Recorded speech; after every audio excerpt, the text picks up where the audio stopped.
Professor V. Muralidhar is serving as head, Department of Mathematics, Mohammed Satak College of Arts and Science, Chennai. He has 23 years of teaching experience. He has attended 3 international and 5 national conferences.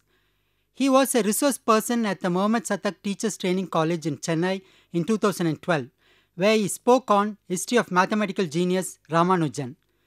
He was elected Academic Counselor, University of Madras during 2003 to 6. He has attended the orientation and refresher courses at the Academic Staff College, University of Madras. He specializes in stochastic modeling and has rich experience in discrete mathematics, operations research, statistical methods, and numerical analysis. Welcome to UGC lecture series. In the last 2 sessions, we have seen different types of measures of skewness and kurtosis. These things we have seen with respect to the variation of shape of the curve. So, here we have seen different types of skewness. One is Karl-Pearson's coefficient of skewness, second is moment coefficient of skewness, and third is Bowley's coefficient of skewness. And then we have determined the kurtosis, which measures the highest pickedness of the curve. And then we have seen some of the simple problems based on those things and different types of kurtosis like platykurtic, mesokurtic and latic-kurtic, different types of kurtosis. So, today in this session we are going to have a different branch of statistical science, that is probability. So, probability means we give value to uncertainty. So, here before going to probability we have some of the prerequisites of probability. First one is the random experiment, an experiment in which result cannot be predicted exactly, we call that as a random experiment. Example, tossing the coin, throwing the dice, and then result of examination or outcome of an interview, whatever you attended. So, all these things are some of the simple examples for random experiment. Second thing is random event, or we simply call event. So, each outcome of a random experiment we call it as an event, or we say your random event. Examples, if you throw a coin, getting a head or getting a tail is an event. Similarly, if you throw any dice, getting any one of the numbers from 1 to 6, each of them getting is an event. Third one, sample space. Sample space means all the possible outcomes of a random experiment. Example, in tossing a coin twice or 2 coins once, your sample space is going to be S is equal to HT, TH, TT, HH, and in throwing a die, whatever the outcome you get, they are going to be one of the numbers from 1 to 6. So, the sample space is numbers 1 to 6. When you take a pack of well shuffled pack of cards, each of the card, all 52 cards is sample space. Similarly, when you take equally likely events, whenever you take 2 or more events, we call them as equally likely if they are given equal priority for their occurrence, then we call that events as equally likely events. Example, when you are throwing a die, getting an odd number or getting an even number, both are mutually exclusive, or we say equally likely.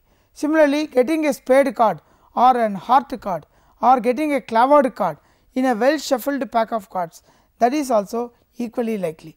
You are giving equal priority for their occurrence. Next, we will move to the actual definition of probability. So, probability, whenever I say uncertainty, you have got 3 types of definitions.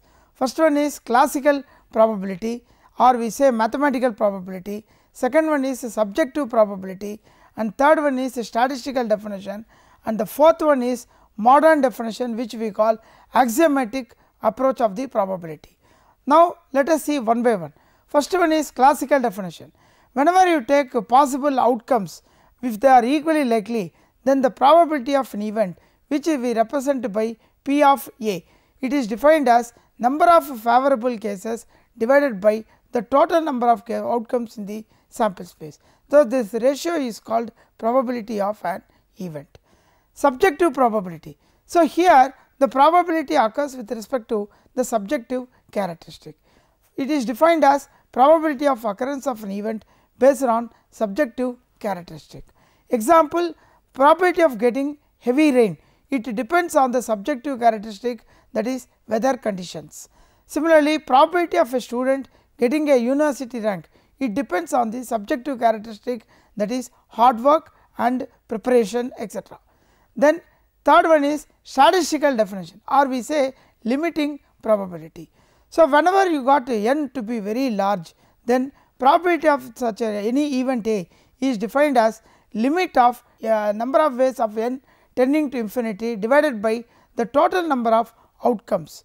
Then we call this as a probability of an event. Such a case is called limiting probability. Example, if you read or write any concept more number of times, then the probability of understanding is better and you never forget.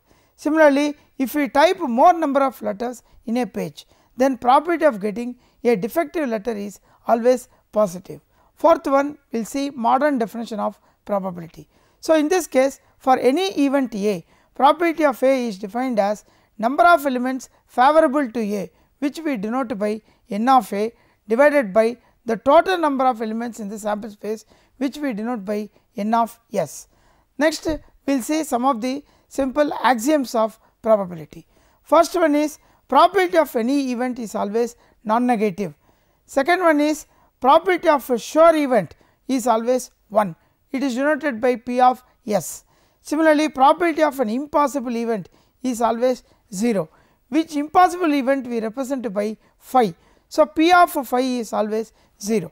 And third one, if whenever I take any two disjoint events A and B, then we say probability of their simultaneous occurrence, which we denote by A intersection B. So, P of A intersection B is equal to probability of their simultaneous occurrence of A and B, which we denote equal to P of A plus P of B. Next, we will see some of the certain types of special events in the sample space. First one is mutually exclusive events. So, whenever you are given two or more events, we call them as mutually exclusive if occurrence of one will not affect the probability of occurrence of the other event. Examples, whenever you take a well shuffled pack of cards, getting a pictured card and numbered cards, they are mutually exclusive. So, a pictured card never be a numbered card, or a numbered card can never be a pictured card, then we call them as mutually exclusive. Similarly, whenever you throw a die, getting an odd number or getting an even number, both are mutually exclusive. Then mutually and exhaustive events. When I say exhaustive events, you should take all the possible events in the sample space. So, all the possible events in the sample space is called exhaustive events and mutually exclusive. Then independent events. Whenever I say two events, we call them as independent events if probability of their simultaneous occurrence, which we denote by A intersection B, is equal to the product of their individual probabilities, that is P of A into P of B. Then we call those events as independent events. Now, let us see some simple examples. First one is, you consider the random experiment of tossing two coins once. So, you write down the sample space, find the probability of getting exactly one head, find the probability of getting at least one head. If you toss one coin twice or two coins once, we are going to have the same sample space. So, here the possible outcomes are HH, HT, TH and TT, and here we want to find probability of getting one head. When I see the sample space, getting one head I have only in two possible cases. So, the number of favorable cases of getting one head is 2 and the total number of events in the sample space is 4. Hence, the required probability of getting one head is going to be 2 divided by 4, which is 1 by 2. And second one is probability of at least one head. So, whenever I take at least one head, you can take either one head or two head or all the three head. So, in this case, if you see the sample space, you are correspondingly the total number of favorable cases is going to be 3 and the total number of cases in sample space is 4. So, the required probability of getting at least one head is going to be 3 divided by 4. Second example, 3 coins are tossed once, write down the sample space, find the probability of getting exactly 2 heads. Third subdivision, find the probability of getting at least 1 head. So, whenever I toss 3 coins once, then we get sample space as follows, that is you get all the 3 head or all the 3 tail, and 1 head with 3 tails. I got 3 possibilities, that is HTT, THT and TTH. Similarly, 1 tail with 2 head, I got 3 possibilities, THH, HTH, HHT. So, the total number of elements in the sample space is 8. Second subdivision, probability of getting exactly 2 heads. When I take exactly 2 heads, I am going to have only 3 such possibilities. So, the required probability of getting exactly 2 heads will be 3 divided by 8. And third subdivision, we want to find probability of at least 1 head. That means, you can have either 1 head or 2 head or 3 head. So, the favorable case is going to be 7 and total number of cases is 8. Hence, the required probability of getting at least 1 head is going to be 7 divided by 8. So, we are getting at least 1 head means I can also write it as 1 minus probability of getting no head. Whenever I say no head, I have only one such possibility, that is triple T, that is the only possibility where we are not getting any head. Hence, I can write this probability of getting at least 1 head as 1 minus 3 divided by 8. So, if you take LCM, you get 8 minus 3 by 8, that is 5 by 8. And the next one is, whenever I toss 10 coins, what is the probability of getting at least 1 head? A similar example, you can take 1 minus probability of getting no head. So, no head now I got only one possibility, hence the total number of possibilities is going to be 2 power 10, hence the required probability of getting no head is 1 by 2 power 10. So, probability of getting at least 1 head will be 1 minus 1 by 2 power 10. So, you take LCM, you get 1024 minus 1 by 1024. So, 1023 by 1024, that is the required probability. Next, we have mutually exclusive events. Whenever you take 2 events, we call them as mutually exclusive if occurrence of one prevents the occurrence of the other event. This is another interpretation of mutually exclusive events. Example, when a coin is tossed, head and tail are mutually exclusive. When a die is thrown, odd number and even number are mutually exclusive. If a card is drawn from pack of cards, getting an ace card and a club card, they are not mutually exclusive, because we have an ace card which is also a club card. Hence, this is not mutually exclusive. Next one, a set of events. See, here we have seen individual event. Now, whenever I take a set of events, we call them as mutually exclusive and exhaustive if all the events are pairwise mutually exclusive. So, whenever I take each pair of combination, each pair must be mutually exclusive. Second subdivision, no other event is possible, then we call them as exhaustive event. And if we take any A, B, C to be 3 pairwise mutually exclusive and exhaustive events, then obviously probability of their union is going to be sum of the probability, which is going to be 1. That is, since we got only those 3 events, they are the exhaustive events, the total probability must be 1. Let us move to independent events. So, whenever you are given 2 or more events, we call them as independent events if one does not influence the other event. Occurrence of one event should not influence the occurrence of the other event, then we call those events as independent events. In other words, I can say probability of simultaneous occurrence of 2 events, if it is equal to the product of individual probability, then we call them as independent events. Example, when you take a coin which is tossed twice, then head with the first and head with the second coin, they are independent. So, when you are tossing 2 coins, first coin may be head, second is tail, or first one will be tail and second will be head. Both of these events, they are not influenced to each other, hence they are independent events. Similarly, whenever you take one card from 2 pack of cards, then getting an ace card and getting a king card, they are independent. Then let us see some simple properties of these events. First one is, if you are given 2 events which are independent, then they cannot be mutually exclusive. Second one, if 2 events are mutually exclusive, they cannot be independent. If A and B are mutually exclusive events, then probability of their union is equal to sum of their probabilities, that is P of A union B is equal to P of A plus P of B symbolically. Fourth one, if A and B are independent events, then P of A intersection B is P of A into P of B. Fifth one, if A, B, C are 3 events, then we call them as completely independent, then probability of A intersection B is P of A into P of B, probability of B intersection C P of B into P of C, probability of A intersection C P of A into P of C, probability of A intersection B intersection C is P of A into P of B into P of C. All these properties are satisfied for completely independence. Next, let us have another important characteristics of event. First one is odds in favor of event. What is the meaning of odds? So, whenever I say odds in favor of event, it is defined as the ratio between the number of success of the event to the number of failure of the event.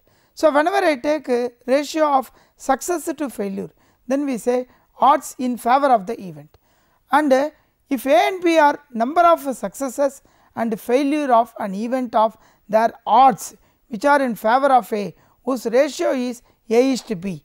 Similarly, whenever I take odds against A, then we denote by B is to A.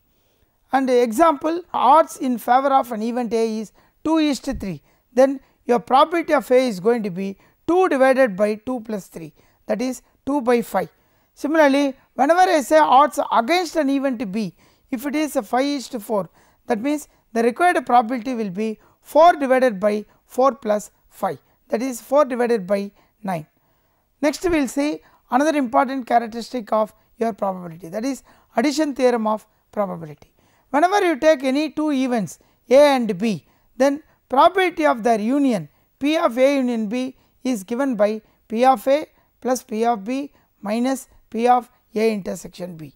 In particular, if A and B are disjoint events, then P of A union B will be P of A plus P of B. So, this is a special case for disjoint events or mutually exclusive events. Next, another important theorem, multiplication theorem, and this theorem concerns with simultaneous probabilities.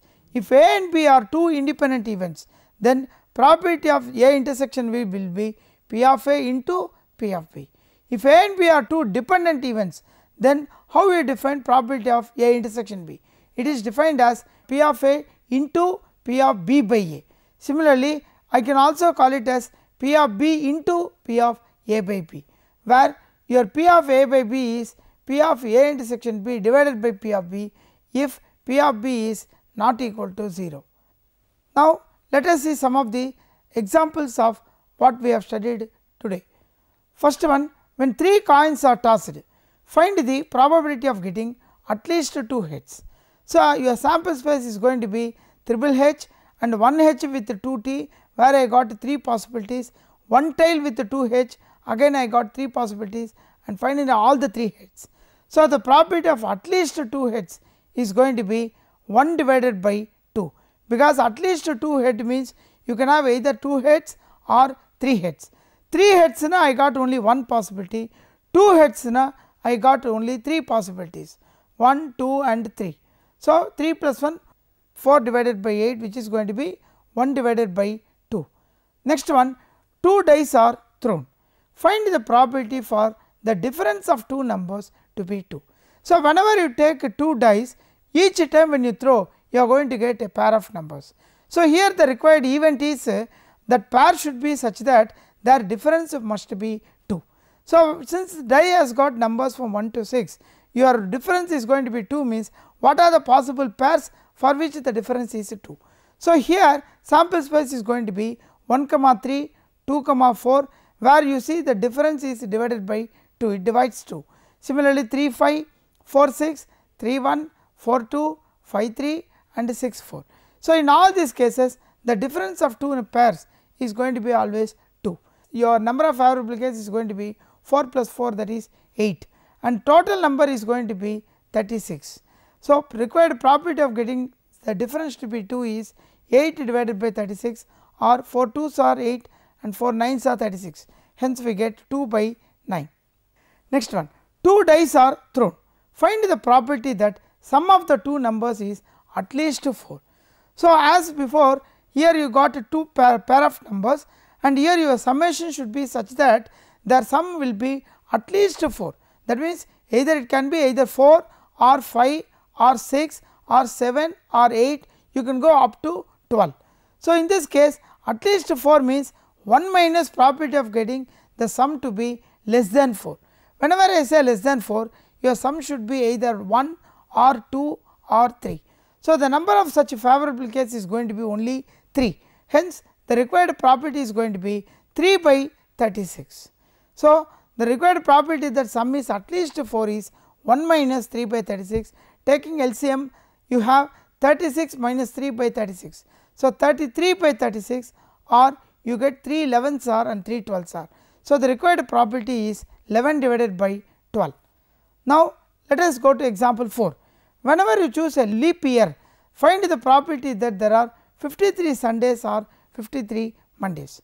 So, a leap year generally contains 52 weeks plus 2 days, and in this case the least 2 days can be Sunday, Monday, and Monday, Tuesday, and Tuesday, Wednesday, Wednesday, Thursday, Thursday, Friday, Friday, Saturday, and then Saturday, Sunday. So, if we take the required probability of getting 53 Sunday or Monday, the number of favorable cases is going to be only 3 and the total number is going to be 7. So, the required probability is either 53 Sunday or Monday will be 3 by 7. Now, let us move to another example. 2 dice are thrown, find the probability that the difference of two numbers is going to be 2. So, in this case we have the sample space and the favorable case is 8, total is 36, hence the required probability is 2 by 9. Now, take the 7th example. 2 dice are thrown, find the probability that sum of the two numbers is at least 4, and here when I say at least 4, you can take 1 minus less than 4. Less than 4, now I have only 3 possibilities and total number of possibilities is 36. Hence, the required probability is 1 minus 3 by 36, that is 36 minus 3 by 36. So, we get 11 by 12, and leap year also we have already seen, and probability of getting either 53 Sunday or Monday is 3 divided by 7. Now, let us move to the next problem, that is example 9. So, in this example we are going to have a bag which contains 5 white and 5 black balls. You are drawing 2 balls one by one with the replacement. So, whenever I say replacement, if it is favorable you can keep it, otherwise you can replace it by the favorable one. That is the meaning of replacement. The question is, find the probability that both are black balls. So, whenever you take both are black balls, the number of favorable cases is going to be 5 black balls and the other one is 5 white balls. Since both of them are independent, probability of getting both the black balls is 5 by 10 into 5 by 10. So, this is 25 by 100, which is nothing but 1 by 4. Now, let us have another important example. 2 letters are chosen from the letters of the word come, C-O-M-E. Find the probability that they are vowels. In this come, you see how many vowels are there. So, there are 2 vowels and 2 consonants. Vowels are O and E. The letters which are not vowels, they are called consonants. So, here the consonants are 2 consonants, that is C and M. Hence, the probability that you are getting 2 vowels and 2 consonants is going to be 2 are vowels. Total number of words is 4. Hence, the required probability is going to be 2 divided by 4. Next one, example 11. You have got 3 events A, B and C, where all the 3 are mutually exclusive and exhaustive events, such that the property is satisfied. What is the property? P of A is 2 times P of B, which is equal to 3 times P of C, and find the probability of B, that is the question. So, here we know that whenever your events are mutually exclusive, the total probability is always 1. Sum of the probability of each of the events is going to be 1, since they are mutually exclusive and exhaustive, and here you represent each event in terms of P of B. P of B already you got, and P of C is going to be 2 divided by 3 into P of B, and P of A is going to be 2 times P of B. So, if you add all the 3, you are going to get 11, 2 plus 1 the 3, So, 3 plus 2 by 3, that is going to be 11 by 3. So, 11 by 3 into P of B is 1. So, P of B is going to be 3 divided by 11. The next one is the probability that the two students A and B solving a problem in statistics are given to be 1 by 2 and 3 by 5. A problem is given to both A and B. Find the probability that neither of them solves the problem. Generally, this problem comes under the independent events. So, here probability of that A solves the problem is 1 by 2 and P of A dash means probability that A will not solve the problem, that is it is a complement. So, we get 1 minus 1 by 2 which is 1 by 2. Similarly, P of B probability that B solves the problem is 3 by 5. P of B dash means probability that B will not solve the problem. So, 1 minus 3 by 5, that is going to be 2 by 5. Next, so probability of getting neither of them solves the problem is equal to P of A complement into P of B complement, since both of them are trying independently, that is why we are getting product of the individual probabilities, and P of A dash is going to be 1 by 2, P of B dash is 2 by 5. So, if you multiply, you are going to get 1 by 5. Hence, the probability of getting neither of them solving the problem is 1 by 5. Next, we will move to example 13. So, in this example, if you see, if P of A is 1 by 2, P of B is 1 by 4, P of A union B is 5 by 8, then find the nature of A and B. So, here if you use addition theorem of probability, P of A intersection B will be P of A plus P of B minus P of A union B. So, here is given the value for P of A 1 by 2, P of B 1 by 4 and P of A union B 5 by 8. So, if you take LCM and simplify, you get 1 by 8, but 1 by 8 is nothing but 1 by 2 into 1 by 4, that is P of A into P of B.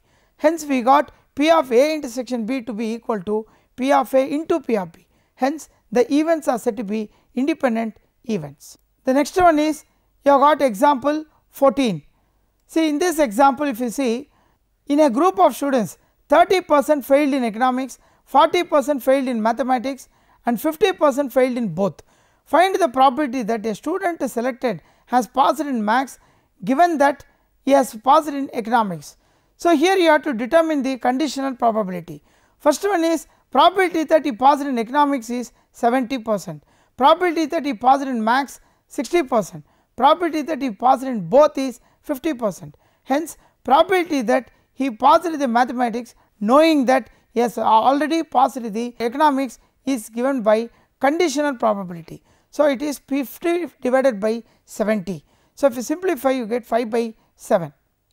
Next, in the 15th example, you have got a problem based on odds in favor and odds against, and in these two examples you can see how to determine the corresponding probability.